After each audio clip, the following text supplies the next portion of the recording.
பாருங்க ஆண்டவரே, அந்த வீட்டுல வெளிச்சம் இருந்தும் அந்த வீடு இருளா கிடக்குதுப்பா. அந்த வீட்டுல லைட் போட்டும் அந்த வீடு இருளா இருக்குப்பா. அந்த வீட்டுல வெள்ளை அடிச்சும் அந்த வீடு இருட்டா கிடக்குப்பா.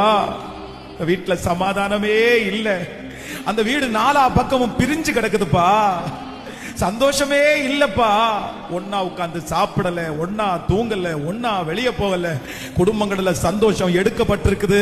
ஆனா இப்போ உங்க வார்த்தை எங்களுக்கு நேரா வருதுல்ல. இந்த முழங்கால் வலிக்க வலிக்க வலிக்க உம்முடைய ஊழியக்காரனாகிய நான் இந்த செய்தி கொடுத்துட்டு இருக்கும் போதே இந்த காரியத்திற்காக ஜெபிக்கிறேன். இப்போ அந்த குடும்பத்துல ஒரு புது உறவு, ஒரு புது மகிமை, ஒரு புது தரிசனம், ஒரு புது ஊழியம், ஒரு புது வளர்ச்சி, இதுவரையிலும் அவர்கள் நினைக்காதது, எதிர்பாராதது. ஓ ஹalleluya!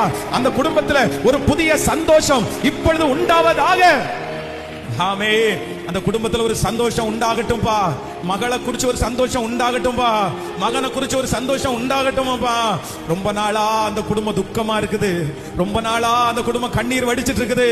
அந்த குடும்பத்திற்கு இப்போ கர்த்தர் இறங்குவீராக, இறங்குவீராக, இறங்குவீராக.